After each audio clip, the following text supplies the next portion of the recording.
Hi everyone, my name is Malina and I am the chef at the Syrian Supper Club West that we host in partnership with Leith School Food and Wine. And I'm going to take you through some of my favourite store cupboard spices.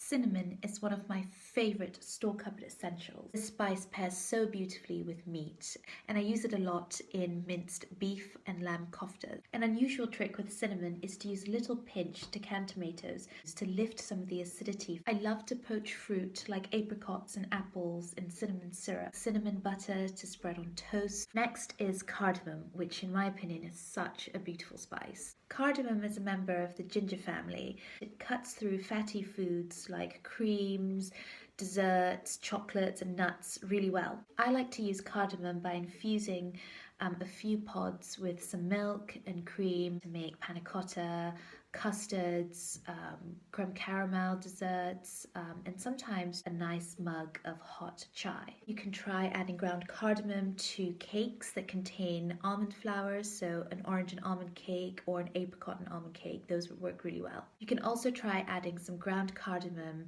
in addition to ground cinnamon in a carrot cake recipe. In savory cooking, I use cardamom a lot in thick and creamy curries because I feel like it nicely complements the lemon flavors and again cuts through the richness.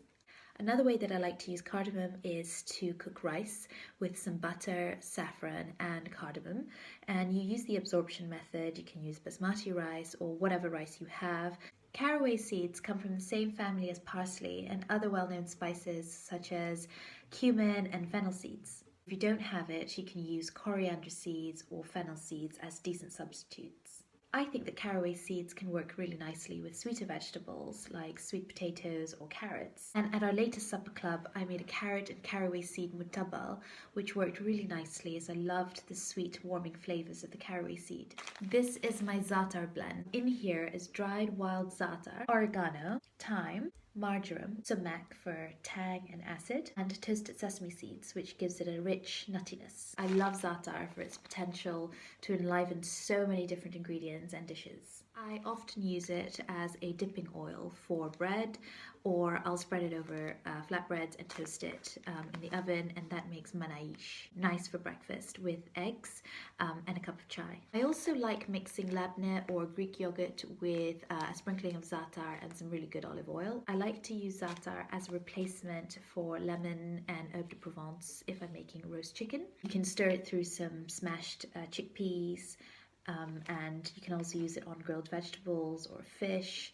So there are endless possibilities. To find yourself some really good quality za'atar, do look out in the supermarkets for it because it is starting to become very widely available. This is my latest supply of unopened sumac that I got from my recent trip to Jordan. I use sumac to flavour meat, vegetable, marinades, sauces and glazes. Fattoush has got to be one of my favourite salads of all time. The dressing of which of course contains sumac. It's also got garlic, salt, lemon juice, pomegranate molasses, olive oil and dried mint.